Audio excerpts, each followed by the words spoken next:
This is East Asia Tonight. Good evening, I'm Ateli Edwards. Tonight's top stories. Taiwan is pouring another $40 billion into defense over 8 years. President Lai says the island must be able to defend itself with no room for compromise with China. Meantime, Beijing warns it will crush any foreign interference over Taiwan, criticizing Japanese plans to deploy missiles near the self-rule island is extremely dangerous.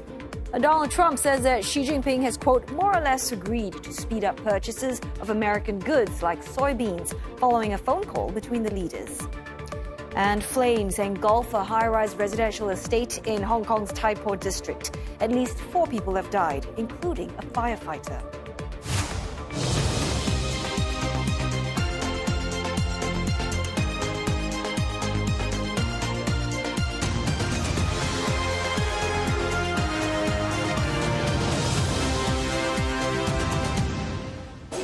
China's commercial space race is here. Once a showroom of state-owned giants, the sector is now buzzing with private companies fueled by government backing.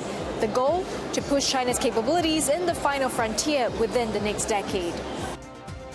A closer look at how Beijing plans to outpace its rivals in space.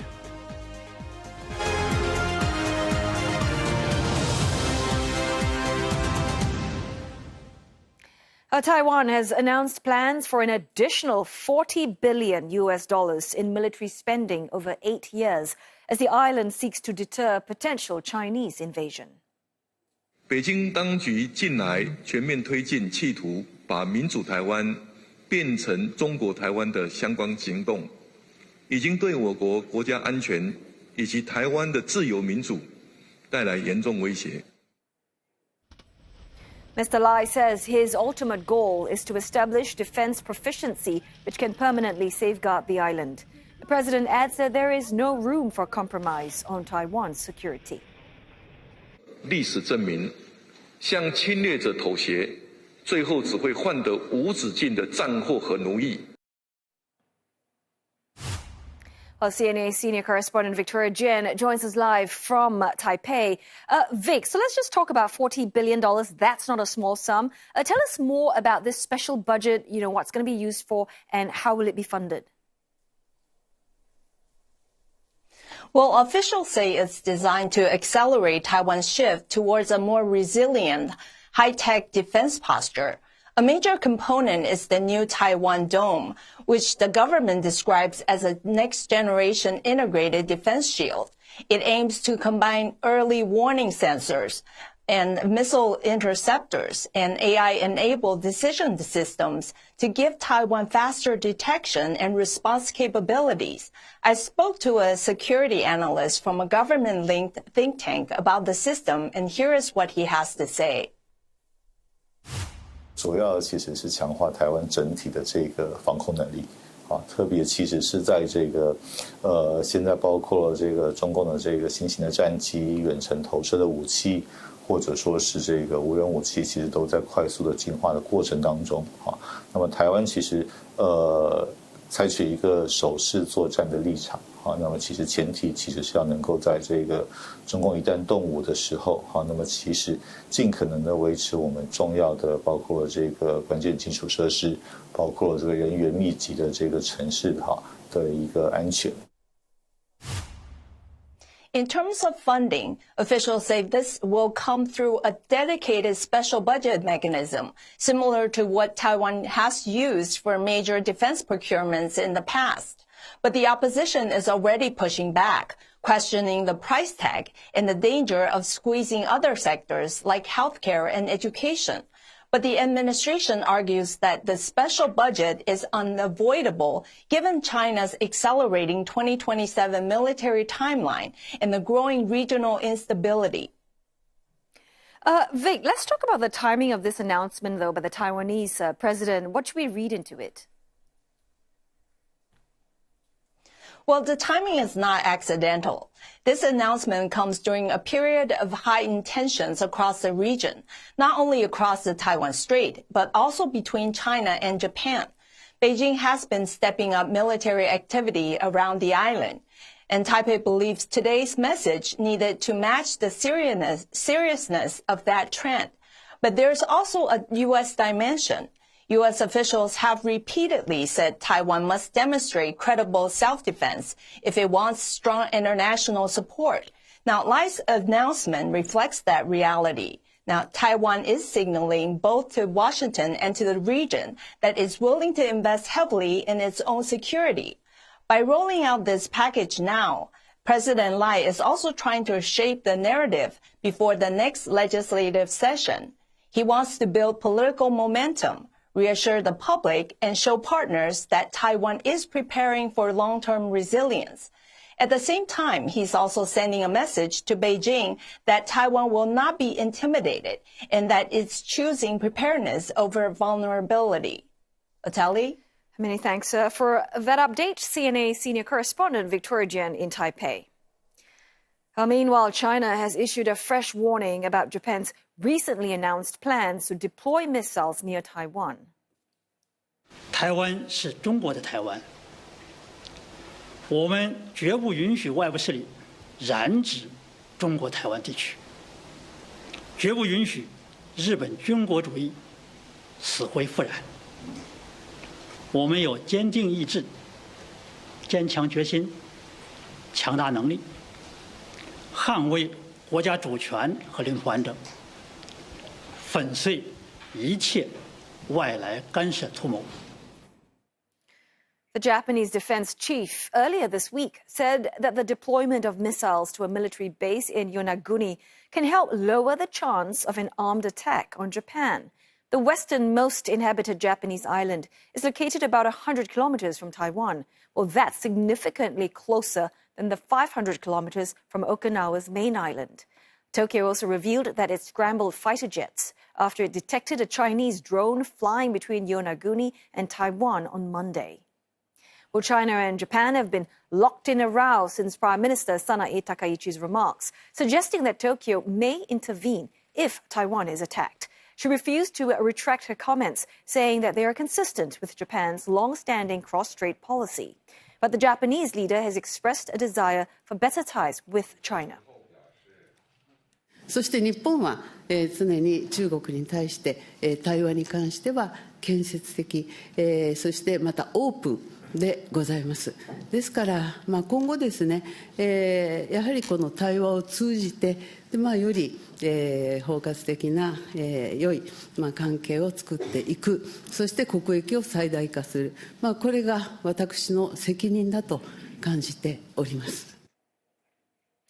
U.S. President Donald Trump giving an upbeat forecast about trade relations with China. The American leader telling reporters on Air Force One that Chinese President Xi Jinping is keen on accelerating agriculture purchases from the U.S. I think he's going to very much surprise you on the upside. I think he's going to, I asked him, I'd like you to buy it a little faster.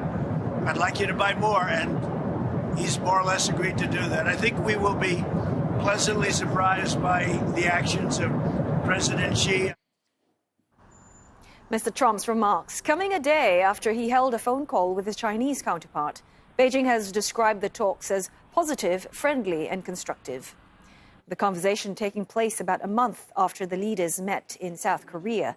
That Busan summit is their first in-person meeting since 2019 and led to an easing of some retaliatory trade measures, including a one-year tariff pause extension. And for more, CNA's senior correspondent Yu Guan joins us live from Shanghai. Yu Guan, firstly, has China responded to Mr. Trump's remarks about accelerating purchases of agriculture goods from America? Well, the regular Chinese Foreign Ministry briefing this afternoon made no mention of Trump's remarks, but there is one interesting report from Reuters regarding a rather well-timed purchase of soy. The report quoted two traders, and it says that China has bought at least 10 cargoes of U.S. soybeans worth around $300 billion. $300 million. Now, this a day after the two presidents spoke on the phone. The report says the state-run China Oil and Foodstuff Corporation has led the buying. If we look at a little further back to the last month or so, data from the U.S. Department of Agriculture also shows that the Chinese grain buyer has booked nearly 2 million tons of U.S. soybeans. That follows the late October Busan talks that you mentioned earlier. Now, what's more, these purchases come despite U.S. soybeans being priced higher than Brazilian supplies. China paid about $220 to $230 per bushel for delivery in January, compared to Brazilian soybeans, which are about $180 per bushel. Now, but it appears that there are some lingering doubts that China will buy as much as the U.S. officials say they will. The White House has announced earlier that China will buy about 12 million tons. So that's the nearly 2 million tons I mentioned that China booked is still well below that number. And traders are pretty much voting with their money. Chicago soybean futures crept higher because reports of stepped up Chinese purchases, but the prices remain lower than last week's prices. Oteli? So refresh our memory again, Yuguan. What's in it for China to import all those soybeans from the U.S.? Well, the thing is, the main use of soybean in China isn't really for the iconic tofu or the soybean drink or even making soy sauce. The key use of soy in China now is for animal feed. And over the decades, as the Chinese get richer, there's been increasing demand for animal protein. So China ends up using far more soy than it can grow. Some estimates put local production at under 1/6 of soy demand in China. But with about 10% of global farmland, about 20% of global population, China needs to prioritize feeding people for food security. So rice, wheat, and corn gets priority. What's more, soy yields less per hectare compared to those staples.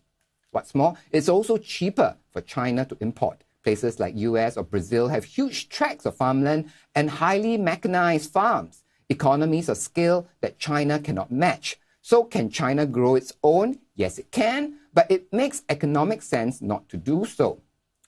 Of late, it also seems clear that officials in Beijing are quite well aware that soy can be used as a bargaining tool in its dealings with Washington, given that the American farmers are politically influential in Washington, D.C. Strangely, one of the competitive advantage of American soy over Brazilian soy has played into that. According to a trader quoted by a S&P Global report, American soybeans have lower moisture and longer shelf life than Brazilian beans. So they are preferred by Chinese state buyer for state reserves. In other words, Beijing can just buy or not buy soybeans based on whether it is politically advantageous at that time for China to do so, with limited impact on meeting domestic demand. Oteli? Well, thanks so much for that report. CNA's Tan Yuguan speaking to us live from Shanghai. Well, we are going to go for a short break now, but coming up next on East Asia Tonight, Hong Kong's long property slump may finally be easing. New data shows the city is now the second fastest growing property investment market in Asia Pacific. Plus, NVIDIA's grip on the AI race is facing a serious challenge from Google parent Alphabet. We take a closer look at this growing rivalry, where it's headed, and who may be pulling ahead.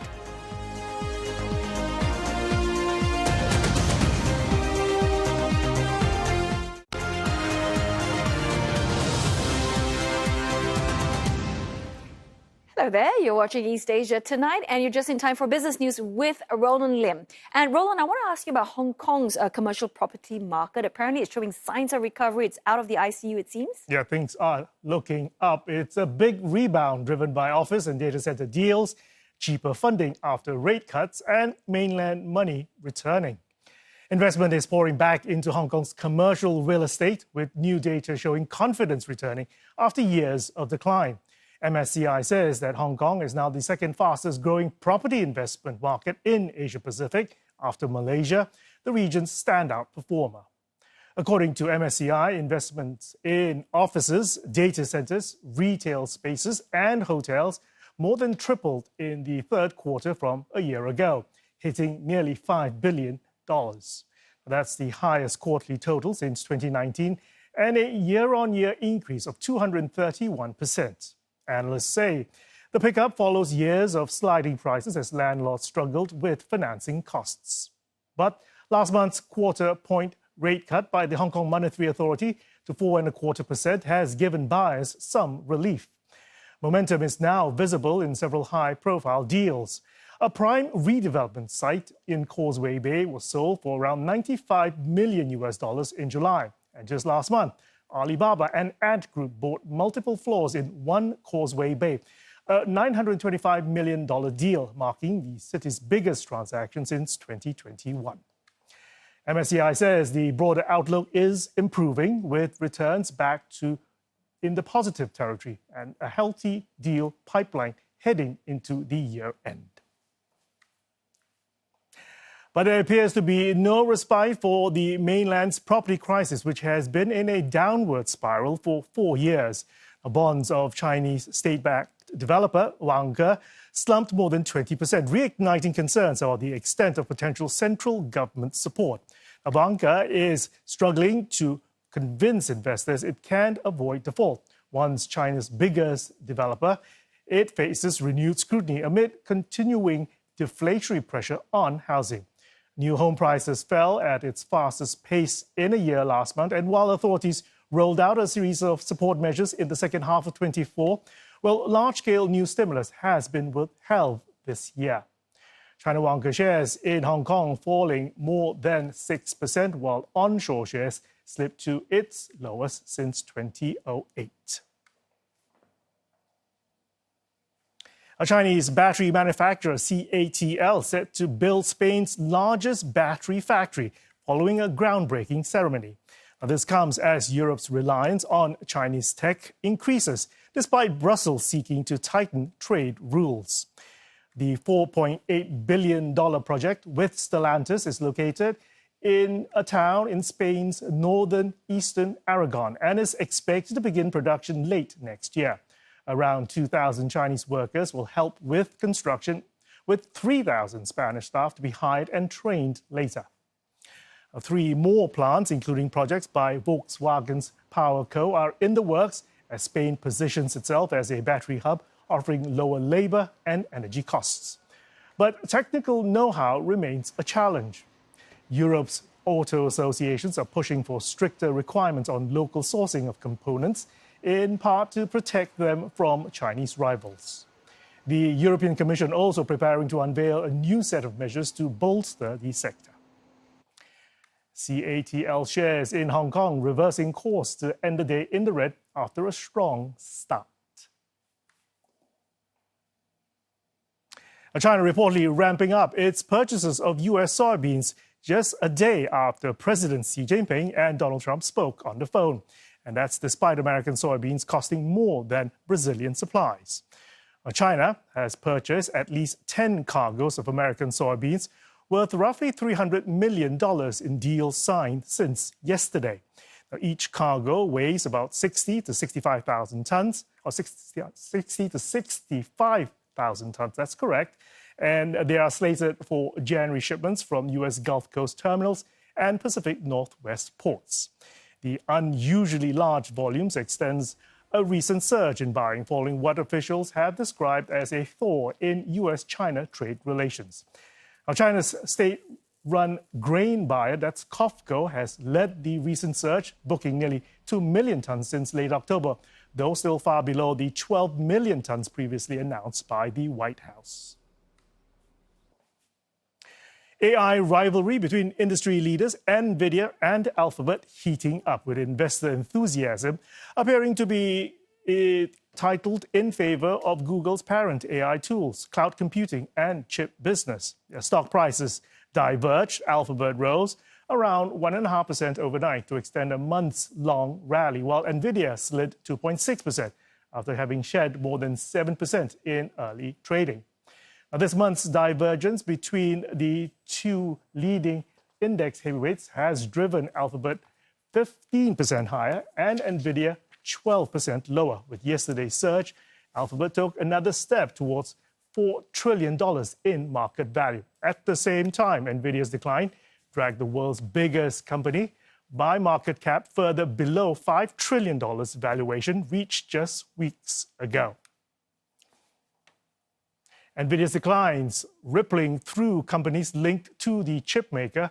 Now, key partner server maker Super Microcomputers fell 2.5%. Software group Oracle, which has committed spending billions of dollars to the chipmaker's high-performance systems, lost 1.6%. And data center operator CoreWeave, alongside AI cloud rival Nebius, fell more than 3%. Here in the region, with sizable exposure to OpenAI, SoftBank sits in the forefront of a global AI sell-off. Now, its shares have plunged around 36% since late October, amid worries about new pressure on OpenAI's following Gemini 3.0's debut. And investors blaming NVIDIA's declines on excitement surrounding Alphabet's own AI specialized chips known as Tensor Processing Units, or TPUs. Now, Google last week released Gemini 3 and its latest large language model, which is considered to have leapfrogged OpenAI's ChatGPT.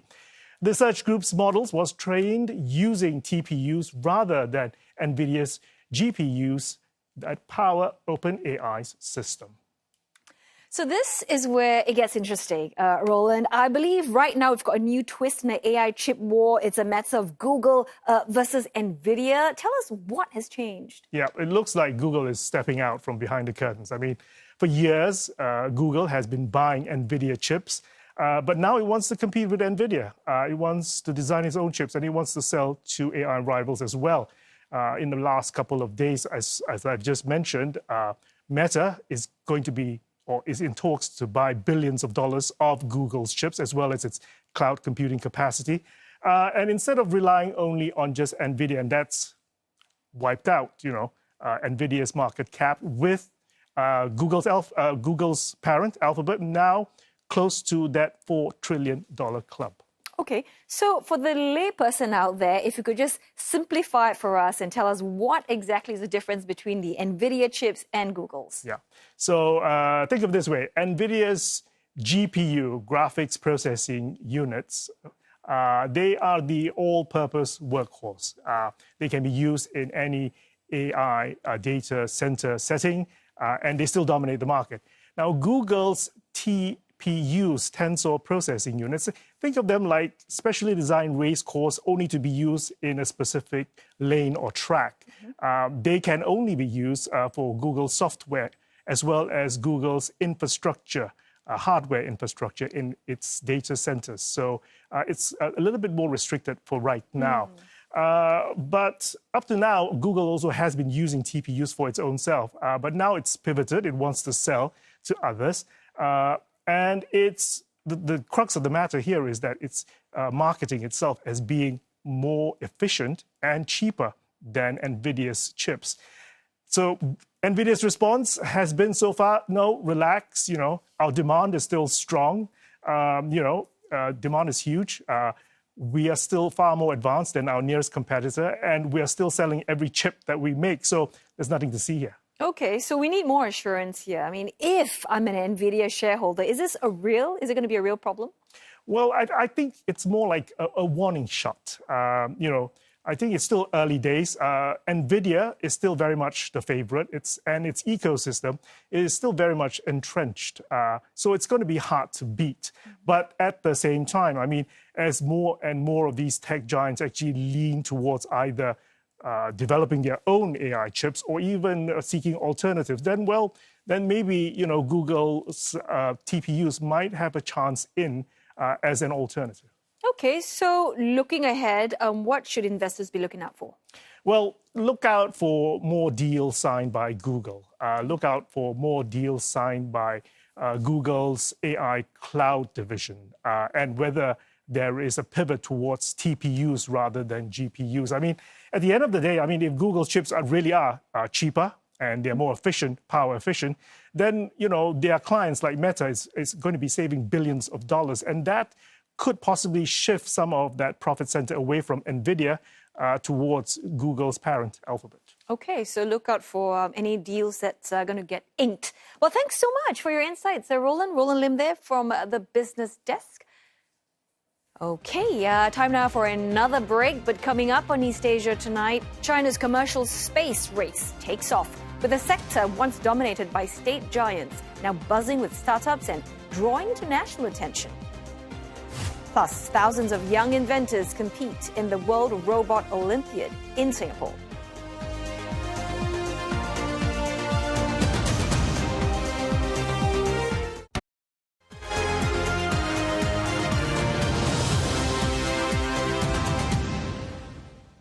This is East Asia Tonight, and here are the headlines we're following. Taiwan's president proposes an additional $40 billion in defense spending in a bid to deter China. William Lai warns there is no room for compromise on the island's security. Well, meantime, Beijing vows to, quote, crush any foreign interference over Taiwan in response to recent plans by Japan to deploy missiles near the island. President Donald Trump says that Xi Jinping has, quote, more or less agreed to ramp up purchases of U.S. goods, with China reportedly buying more American soybeans after a call between the two leaders. Well, that phone call between Donald Trump and Xi Jinping marking another sign of a thaw in relations. The U.S. leader is planning a visit to Beijing next year, with his Chinese counterpart set to reciprocate with a trip to Washington, D.C. Now, the two leaders are striking a framework for a deal during their meeting in South Korea last month. Both sides agreed to a one-year trade truce extension that saw some U.S. tariffs on Chinese goods reduced in return for a delay of Beijing's export controls on rare earths and other critical minerals. Well, following that truce, the U.S. have painted an upbeat forecast. Treasury Secretary Scott Bessent said that the sale of American soybeans to China are on schedule, but the actual scale of these purchases nowhere near its target. Beijing has promised to buy at least 12 million metric tons before year's end, but data from the U.S. Department of Agriculture shows only 10% of the promised amount has been fulfilled so far. Now, despite China withholding its curbs on rare earth exports, it continues to have a stranglehold over the critical mineral. Experts say that Beijing's near dominance of rare earths remains a strategic vulnerability that Washington needs to address. Now, China has said it will work with the U.S. to properly resolve issues related to TikTok, though questions remain over ownership of the social media platform in the U.S. A Chinese owner, ByteDance, is working to sell its 80% stake to an American-led consortium. Donald Trump has signed executive orders to allow the app to continue working in the U.S. Now, turning our attention now to a major fire that has broken out in a Hong Kong neighborhood, killing at least 4 people and trapping several others. Emergency services are fighting the blaze in Hong Kong's northern district of Tai Po, near the border with Shenzhen. The fire started at a high-rise housing estate with nearly 2,000 homes. It was reported just before 3 p.m. local time and was upgraded to a number 4 alarm fire, the second highest level of severity. Now, the housing complex is being renovated and the fire had spread on bamboo scaffolding. The Hong Kong Observatory has issued a red fire danger warning for the city since Monday morning. Now, that's an extremely high risk of fire.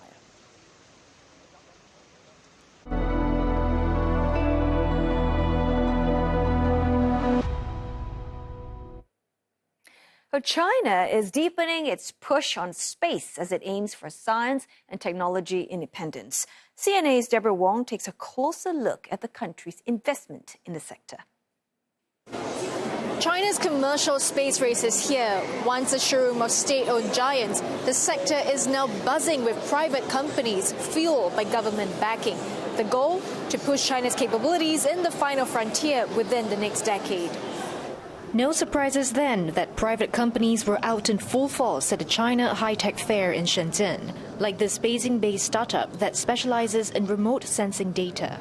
现在这2年，越来越多的企业其实开始接受或者说了解到卫星技术，那么越来越多的应用到它的生产和运营的环节。从国家的角度，其实它也从各个相关部委、从政策，包括从一些其他的这个文件上来支持、鼓励这些企业去运用这些新的科技技术，然后在资金上面也会给予这些企业一些支持，希望他们把这些技术应用到他们现在的这些新的应用方向上去。 Last year, China declared commercial space its next growth engine, signaling policy support ahead.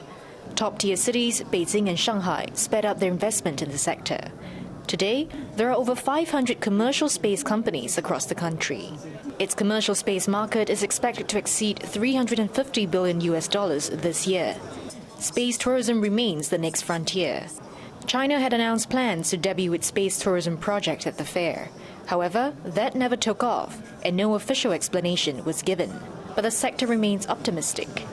基于现在中国的商业航天的发展，以及全球未来人类对于这个空天资源、空天空间的这个探索，太空旅行、太空飞船绝对是大有可为的。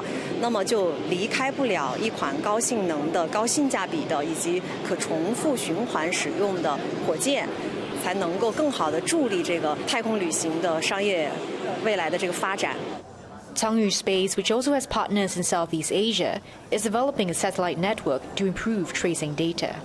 太空旅游现在也是面临要解决它的这个测控跟速传的问题。那你太空这个飞船它一定是绕着地球转的，对吧？那你这个地面站对它的管控只有5到10分钟，是非常危险的。我们这个商业板块，它这个东西所有的它覆盖范围，就我们是3颗星组网之后就能100%覆盖这个全球，就是全天时全天候的覆盖全球。 China's space sector has made strides. In 2022, it launched Tiangong, one of 2 fully operational space stations in the world. Its Chang'e mission also recently brought back samples from the far side of the moon. But China has set its sights even further. The priority for China is to go all in on a technology-based, technology-driven economy because, frankly, the biggest priority is trying to deal with that demographic time bomb of an eventually declining population. And the only way China can really deal with that is through enhancing its productivity. With the space economy written into its plan for the next 5 years, partners and rivals alike will be looking to see how far beyond China intends to propel itself ahead of the competition. Well, let's find out more from Deborah herself, joining us live from Shenzhen. Debs, firstly, it is a big deal, isn't it, for China to showcase its capabilities in space? Absolutely. You know, China does see aerospace technology, mastering space technology as well as critical to its national security. It is a national priority. In fact, every breakthrough that it has, does boost its geopolitical outreach. Beyond that, when we talk about money, talk about figures, the economics of it, any new scientific discoveries like rare minerals could even allow China to secure some assets in the future economy. So right now, they're very aware that the U.S. is still leading in the space race. I mean, the U.S., they have bigger budgets, they have more satellites, they have more heavyweight companies in the commercial space sector like SpaceX as well as Blue Origin. But China is very quickly catching up, is quite quickly closing that gap. And it also wants the world to notice because, every mission that China has, whether it's Shenzhou or whether it's the Chang'e mission, state media does publicize it quite widely. And also, as you saw, Beijing, in the story, Beijing is pumping in a lot of money to the private sector to encourage innovation and also, to encourage R&D and partnerships with universities. So one of them, a Beijing-based startup called Landspace, we've seen reports that they're going to be, showcasing a reusable rocket this Saturday. And, that kind of technology was actually first pioneered by SpaceX, the US-based company. And if that works, it could actually slash the cost for wide-scale deployment of satellites because reusable rockets, can bring down the cost of launching satellites and rockets into space. And that has actually caught the attention of SpaceX CEO Elon Musk himself, who he said, while he's impressed, he also, does emphasize that his own rockets are in another league. So while there are achievements, we also must recognize that China still has a long road ahead. We do know that the ISS is set to retire in 5 years, and China has seen an opportunity there to maybe use Tiangong as a hub for more international partnerships, whether it's in joint experiments or even, global cooperation in terms of space debris cleanups, because ultimately how China uses its growing space power not just, contributes more to global space exploration, but it also will shape its image as a global power. Well, the world is certainly taking notice of what China is doing. And China, Beijing itself says that it wants to be more resilient in science as well as in tech. But, probably easier said than done. How does it plan to achieve that? Well, it's very clearly setting up plans like this through talent recruitment. In fact, China has already written, its priority, making high-skilled recruitment a priority in its next 5-year plan. And in October, it rolled out a new K visa to attract foreign science and tech talent. And to qualify, applicants need a STEM degree or even have any relevant experience working in these sort of fields like engineering, science and technology. And they don't need to get a job offer first, and the visa does offer them some sort of flexibility. They can apply for a wide range of jobs, whether it's starting up their own business, whether it's working for somebody, whether it's in research or even to further their studies. So it is, collectively quite a sharp contrast to the tighter controls that we are seeing in the US. And we're also seeing career fairs here in China for the very first time rolled out to target international students as well as overseas returnees. And these kind of career fairs, I've noticed, are actually spread across the top tier, the tier 1 cities in China, Beijing, Shanghai, Guangzhou, and Shenzhen. So I attended one in Shenzhen earlier this year, and I did speak to some international students to sort of suss out what they think their prospects in China are. Have a listen. It's very hard to find like mega companies in Morocco or the Middle East. So it's better, for example, if you want to come to Moneylife or Huawei or Oppo, it's better to work for them in the headquarters in China. And then if you want to come back, it's better to come back with the experience you took from all the years you spent in China. There are some really good employers that also have been to the campus multiple times abroad. There are some really big giants. There is Walmart, there is Tencent, and there is nothing in the AI companies that I want to work in. So I've been passing out my resumes, and I hope to get some interview calls. I was accepted in various universities in different countries, but I choose to study in China because firstly of the scholarship in Harbin Institute of Technology Shenzhen. I got full scholarship and tuition fee. Shenzhen is the Silicon Valley of China, so the job opportunity is definitely way bigger than other places. So while there are some bright spots for foreign students, some local voices have also been quite concerned with the UK visa because right now the youth unemployment rate in China is quite high. We're looking at about 18.9% in August, and that's the highest since December 2023. So in response, Beijing has sort of rolled out a slate of measures to boost employment. We're looking at bigger social insurance subsidies, special loans, as well as targeted support for young job seekers. But of course, all these will take time to materialize. Vitaly. I really enjoyed that story you did for us on China's space investment. Thank you so very much, Deborah Wong in Shenzhen. Well, Singapore is hosting about 3,000 young techies for the World Robot Olympiad. Nearly 600 teams have made it to this year's global finals, competing under the theme Robots of the Future. Well, the theme was proposed by this year's national organizer, Space Faculty, a Singapore-based education company focused on STEM. We're very delighted that the WRO Association accepted our theme of the future of robots. And I think this embodies not just the forward-thinking spirit of Space Faculty, but the pioneering spirit of Singapore, having come so far in our nation building. So this is really a very delightful moment. Well, competitors are showcasing inventions that bring robots into everyday life and even technologies designed to keep humans alive on the moon, Mars and beyond. Organizers say this is the biggest finals in the event's 20-year history, with contestants ranging in age from 8 to 819. And CNA's Grace Shin was at that robotics event, and she shared with us how these young innovators are lighting up the competition with their creations. The atmosphere at this year's World Robot Olympiad is fast-paced and packed with young, brilliant minds. At one side of the venue, we're seeing students exhibit their latest inventions, talking with peers from around the world. And on another part of the venue, we're seeing robots going across different competition fields in various categories like sports, including tennis.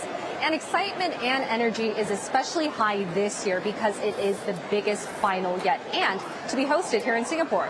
these young contestants are using their Lego building skills and after-school club tinkering and fixing it into real-world fixes. And one team that I spoke to has actually developed an app and an automated robot that scans and detects faces of patients and then automatically gives out exact medication needed at hospitals and pharmaceuticals.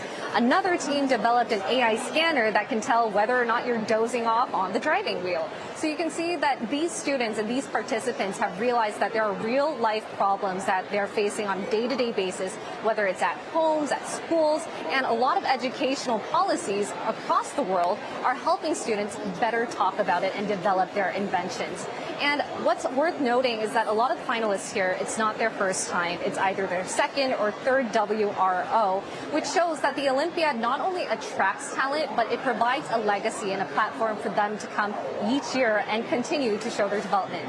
I think we can achieve learning process because the WRO actually teaches stuff and pushes us more than any school or classroom can. So we can improve ourselves in many different aspects. You might have come to the WRO at a young age, as young as 8, as a young contestant, but then later on, going on through life, becoming an engineer, a mentor, and even a sharp judge to test all the inventions out here at the Global Robotics Competition. Coming up next on East Asia tonight, a meteoric rise for sumo star Ioni Shiki, with the Ukrainian seizing the sport's second highest rank in record time.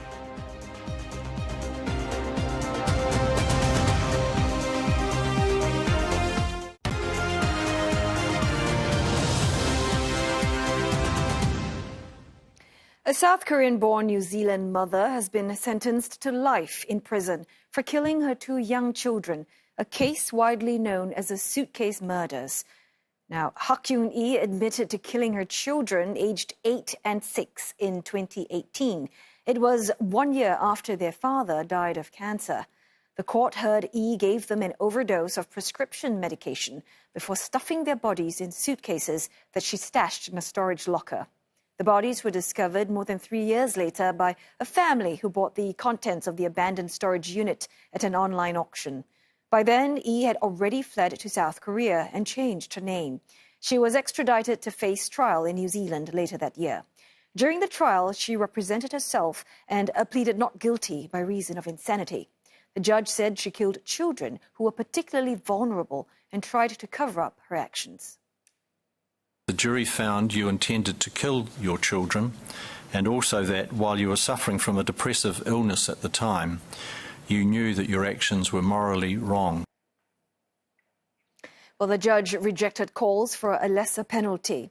He ordered mandatory treatment at a secure psychiatric facility with the condition that E must return to prison once she is mentally fit. She must serve a minimum non-parole period of 17 years. Malaysia is facing backlash over plans to bar teenagers under the age of 16 from having social media accounts. The new measure is set to come into effect next year, and it follows a string of bullying incidents plus scams targeting teenagers. Well, there are growing questions over how the government will be able to enforce the ban. Critics argue that young people could pivot to VPNs and use foreign-registered accounts to bypass the new rule. Well, Malaysia says it's studying how Australia rolls out its world-first ban, which is set to take effect on December 10th. Well, that's when users under 16 in Australia will be barred from having social media accounts. Big tech companies are now rushing to implement systems for age verification. And some, like Meta, have raised concerns that there will be a margin of error with some children slipping through the net or some adults getting mistakenly caught up. Indonesia announced earlier this year that it would set a minimum age for social media users. But the government later issued looser regulations that would require social media platforms to filter negative content and implement stricter age verification measures. Over in Europe, France, Spain, Italy, Denmark, and Greece are working together to test templates for age verification applications. And earlier, CNA spoke to clinical psychologist Dr. Annabelle Chow, and she explained how social media impacts the mental development of young children. Kids before they hit 25, actually, their brains are still developing and they're very impulsive. And they, most importantly, don't actually know how to regulate risk. So I think governments are actually putting attention to something that is vulnerable and trying to protect our children. And this is very much in line with, as a parent myself, I want to make sure that my kids thrive and grow in a nurturing and safe environment. And I think sometimes the digital world can really open doors to lots of risks that they may not actually be ready for.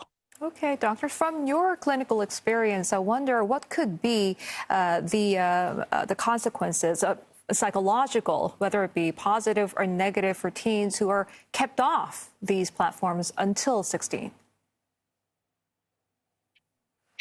So I think there's been a lot of research to show that higher screen time actually increases anxiety and depression. And so hopefully the